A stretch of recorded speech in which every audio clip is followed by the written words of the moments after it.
Hello friends, welcome to quick revision point. My name is Raksha Srivastava.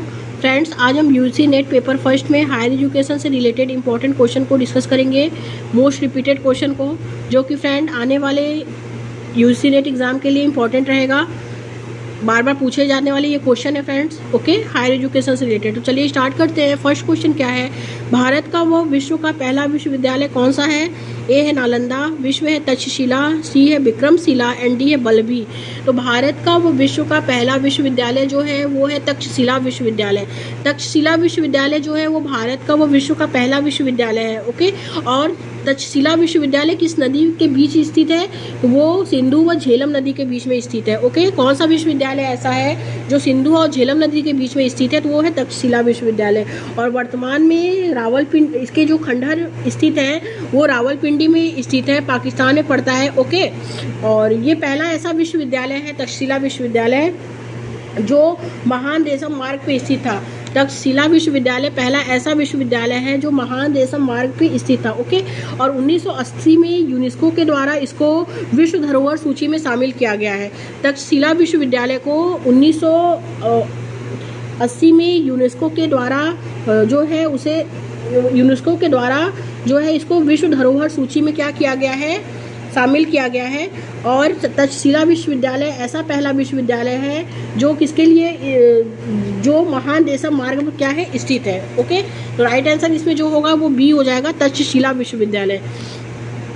Next question देखेंगे, तक्षशिला से संबंधित असत्य कथन को चुनिए। तक्षशिला विश्वविद्यालय से संबंधित असत्य कथन को चुनना है। फर्स्ट है, भारत का प्रथम विश्वविद्यालय जो महान देशम मार्ग पर स्थित है। बिल्कुल करेक्ट है कि भारत का पहला ऐसा विश्वविद्यालय है जो तक्षशिला विश्वविद्यालय जो महान देशम मार्ग पर क्या था, स्थित था, ओके। और सेकंड है कि मुख्यतः पाली भाषा का प्रयोग किया जाता था। तक्षशिला विश्वविद्यालय में पाली नहीं संस्कृत भाषा का प्रयोग किया जाता था। ये कथन क्या है, गलत है, क्योंकि हमसे असत्य कथन ही पूछा है, तो सेकंड करेक्ट हो जाएगा। थर्ड क्या है, यहाँ ब्राह्मी व खरोष्ठी दोनों लिपियों में अध्ययन किया जाता था। बिल्कुल करेक्ट है, तक्षशिला विश्वविद्यालय में ब्राह्मी व खरोष्ठी दोनों लिपियों का क्या किया जाता था, अध्ययन किया जाता था। और फोर्थ क्या है, यहाँ केवल बौद्ध धर्म की शिक्षा दी जाती थी। तो ये गलत है, क्योंकि तक्षशिला विश्वविद्यालय में केवल बौद्ध धर्म की शिक्षा नहीं दी जाती थी, ओके। तो गलत ऑप्शन ही हमसे पूछा है, तो इसमें सेकंड और फोर्थ क्या है, राइट आंसर हो जाएगा। तो राइट आंसर जो होगा वो डी हो जाएगा, सेकंड और फोर्थ, ओके। आगे देखते हैं, प्रसेनजीत, पाणिनि, चाणक्य, जीवक आदि का संबंध किस विश्वविद्यालय से है? प्रसेनजीत, पाणिनि, चाणक्य, जीवक आदि का संबंध जो है वो किस विश्वविद्यालय से है? ए है तक्षशिला, बी है नालंदा, सी है विक्रमशिला एंड डी है इनमें से कोई नहीं। तो प्रसेनजीत, पाणिनि, चाणक्य, जीवक आदि का संबंध जो है वो तक्षशिला विश्वविद्यालय से है, ओके। और तक्षशिला विश्वविद्यालय किस नदी के बीच स्थित है? तो वो जो है सिंधु और झेलम नदी के बीच स्थित है। तक्षशिला विश्वविद्यालय किस नदी के बीच स्थित है? तो सिंधु और झेलम नदी के बीच स्थित है। और भारत का प्रथम विश्वविद्यालय ऐसा कौन सा ऐसा प्रथम विश्वविद्यालय था जो महान देशम मार्ग पर स्थित था? तो वो तक्षशिला विश्वविद्यालय प्रथम ऐसा विश्वविद्यालय है जो महान देशम मार्ग पर क्या था, स्थित था, ओके। तो फ्रेंड ये इंपॉर्टेंट है, तो ये इसमें करेक्ट आंसर फर्स्ट हो जाएगा कि प्रसेनजीत, पाणिनि, चाणक्य, जीवक आदि का संबंध किस विश्वविद्यालय से है? तो वो तक्षशिला विश्वविद्यालय से है। और यूनेस्को ने तक्षशिला विश्वविद्यालय को कब किस सन में विश्व धरोहर सूची में शामिल किया? तो 1980 में, ओके। तो राइट आंसर इसमें ए हो जाएगा। आगे देखेंगे, अगला क्वेश्चन क्या है, फोक्का की ग्रंथ है। ए है इसिंग की, बी है फायान की, सी है हेनसांग की एंड डी है जुआंगजंग की। तो फोक्का की ग्रंथ जो है वो है फायान की। करेक्ट आंसर इसमें बी हो जाएगा, ओके। आगे देखेंगे, निम्नलिखित में से कौन सी प्राचीन भारत में सीखने की सर्वोच्च सीटें हैं? फर्स्ट है नालंदा, सेकंड है तक्षशिला, थर्ड है विक्रमशिला एंड फोर्थ है उदनपुरी। तो पहला, दूसरा, तीसरा, चौथा, तो करेक्ट आंसर जो होगा इसमें थर्ड हो जाएगा। आगे देखेंगे, अगला क्वेश्चन है, बिहार के भागलपुर जिले में अत्विचक में खुदाई के किए गए एक बड़े बौद्ध मठ की पहचान निम्नलिखित में से किसके साथ की गई है? फर्स्ट है नालंदा महाविहार, सेकंड है विक्रमशिला महाविहार, थर्ड है उदनपुरी महाविहार एंड फोर्थ तक्षशिला महाविहार। तो राइट आंसर इसमें सेकंड हो जाएगा, विक्रमशिला महाविहार। नेक्स्ट क्वेश्चन, ऐतिहासिक नालंदा विश्वविद्यालय किसके शासनकाल में स्थापित किया गया था? ऐतिहासिक नालंदा विश्वविद्यालय किसके शासनकाल में स्थापित किया गया था? तो वो ए है, फर्स्ट है इसमें बिंदुसार, सेकंड है दशरथ, थर्ड है चंद्रगुप्त एंड फोर्थ है कुमारगुप्त। तो ऐतिहासिक नालंदा विश्वविद्यालय जो है वो कुमारगुप्त के शासनकाल में स्थापित किया गया था। तो राइट आंसर 4 हो जाएगा। नेक्स्ट क्वेश्चन, यूरोप के सामंती समाज में उच्च स्तर पर उदार शिक्षा के निम्नलिखित क्षेत्रों में से किसे चतुर्भुज के तहत वर्गीकृत किया गया था? तो इसमें जो है कि यूरोप के सामंती समाज में उच्च स्तर पर उदार शिक्षा के निम्नलिखित में से किसे जो है वो चतुर्भुज के तहत वर्गीकृत किया गया था? तो वो है अंकगणित, खगोल विज्ञान और संगीत। अंकगणित, खगोल विज्ञान और संगीत। ओके, करेक्ट आंसर इसमें जो हो जाएगा 3rd हो जाएगा। आगे देखेंगे फ्रेंड्स, अगला क्वेश्चन क्या है? भारत में कॉलेजों की विश्वविद्यालयों से संबद्धता की वर्तमान व्यवस्था किस वर्ष शुरू की गई थी? भारत में कॉलेजों की विश्वविद्यालयों से संबद्धता की वर्तमान व्यवस्था किस वर्ष शुरू की गई थी? फर्स्ट है 1857, सेकंड है 1948, थर्ड है 1928 एंड फोर्थ है 1966। तो राइट आंसर फर्स्ट हो जाएगा, 1857 में शुरू की गई थी। ओके, नेक्स्ट क्वेश्चन देखेंगे, निम्नलिखित में से किस प्राचीन भारतीय विश्वविद्यालयों में तिब्बत की संस्कृति और सभ्यता मुख्य रूप से विद्वानों के लेखन के माध्यम से बनाई गई थी? किस प्राचीन भारतीय विश्वविद्यालय में तिब्बत की संस्कृति और सभ्यता मुख्य रूप से विद्वानों के लेखन के माध्यम से बनाई गई थी? फर्स्ट है नालंदा विश्वविद्यालय, सेकंड है विक्रमशिला विश्वविद्यालय, थर्ड है जगदला एंड फोर्थ है मिथिला। तो राइट आंसर सेकंड हो जाएगा, विक्रमशिला महाविश्वविद्यालय। ओके, नेक्स्ट क्वेश्चन देखेंगे, निम्नलिखित में से किस शिक्षा आयोग की रिपोर्ट में उप शीर्षक राष्ट्रीय विकास के लिए शिक्षा है? तो इसमें फर्स्ट है राधा कृष्ण आयोग, सेकंड है मुदलियार आयोग, थर्ड है कलकत्ता विश्वविद्यालय शिक्षा आयोग एंड फोर्थ है कोठारी आयोग। तो कोठारी आयोग शिक्षा आयोग की रिपोर्ट में उप शीर्षक राष्ट्रीय विकास के लिए शिक्षा है, क्योंकि कोठारी आयोग की जो स्थापना थी 1964 से 1966 तक थी। ओके, तो राइट आंसर 4 हो जाएगा, कोठारी आयोग। आगे देखेंगे, अगला क्वेश्चन क्या है? आधुनिक भारतीय विश्वविद्यालय किस वर्ष स्थापित हुआ? फर्स्ट है 1957, सेकंड है 1857, थर्ड है 1947 एंड फोर्थ है 1964। तो 1857 में आधुनिक विश्वविद्यालय जो है वो स्थापित हुआ। ओके, करेक्ट आंसर सेकंड हो जाएगा। नेक्स्ट क्वेश्चन देखेंगे, नीचे दिए गए कौन से काल में भारत में उच्च शिक्षा को एक झटका लगा? फर्स्ट है ब्रिटिश काल, सेकंड है बौद्ध काल, थर्ड है मुगल काल एंड फोर्थ है स्वातंत्र्योत्तर काल। तो राइट आंसर इसमें 3rd हो जाएगा, मुगल काल। ओके, मुगल काल एक ऐसा काल है जिसमें भारत में उच्च शिक्षा को झटका लगा। ओके, करेक्ट आंसर 3rd हो जाएगा। नेक्स्ट क्वेश्चन देखेंगे, निम्नलिखित विद्वानों में से किसने नालंदा विश्वविद्यालय में से धर्म ग्रंथों को वापस लिया और इस विश्वविद्यालय की वास्तुकला और शिक्षा के बारे में लिखा था? तो वो है जुआंग जैंग चीन।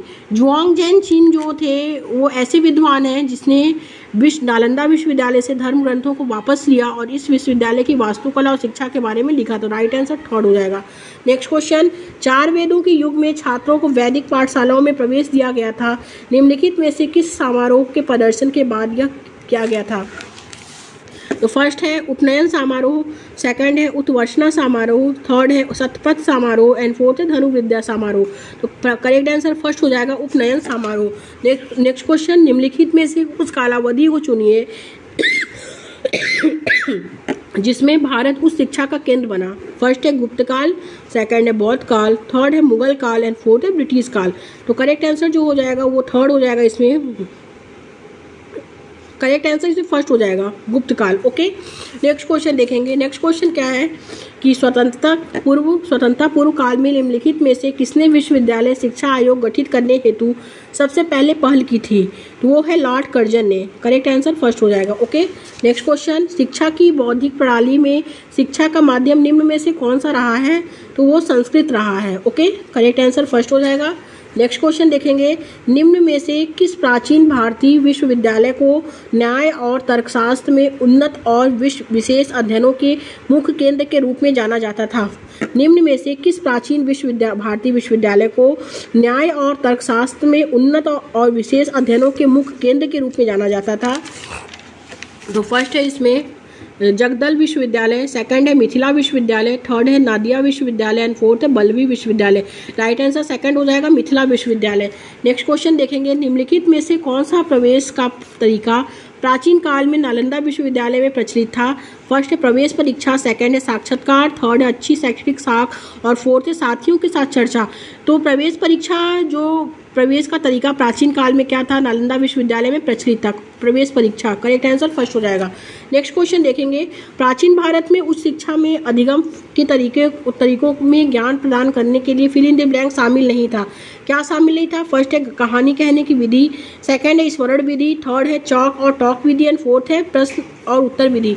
तो कौन सी जो प्राचीन भारत में उस शिक्षा के में अधिगम के तरीकों में ज्ञान प्रदान करने के लिए क्या शामिल नहीं था? वो चाक और टॉक विधि क्या थी? शामिल नहीं थी। करेक्ट आंसर थर्ड हो जाएगा। नेक्स्ट क्वेश्चन देखेंगे, दुनिया का पहला ज्ञात आवासीय अंतर्राष्ट्रीय विश्वविद्यालय कौन सा है? फर्स्ट है मगध विश्वविद्यालय, सेकंड है नालंदा विश्वविद्यालय, थर्ड है विक्रमशिला विश्वविद्यालय, फोर्थ है तक्षशिला विश्वविद्यालय। तो दुनिया का पहला ज्ञात आवासीय अंतर्राष्ट्रीय विश्वविद्यालय जो है वो है नालंदा विश्वविद्यालय। करेक्ट आंसर सेकंड हो जाएगा। नेक्स्ट क्वेश्चन देखेंगे, निम्नलिखित में से कौन सी प्राचीन भारत में सीखने की सर्वोच्च सीटें हैं? फर्स्ट है नालंदा, सेकंड है तक्षशिला, थर्ड है विक्रमशिला एंड फोर्थ है उदयपुरी। तो इसमें चारों हैं। ओके, राइट आंसर थर्ड हो जाएगा। नेक्स्ट क्वेश्चन देखेंगे, ऐतिहासिक नालंदा विश्वविद्यालय किसके शासनकाल में स्थापित किया गया था?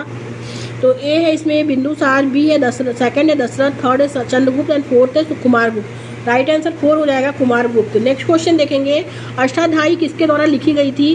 फर्स्ट है चाणक्य, सेकंड है जीवक, थर्ड है कात्यायन एंड फोर्थ है पाणिनि। तो अष्टाध्यायी जो लिखी गई थी वो है पाणिनि के द्वारा।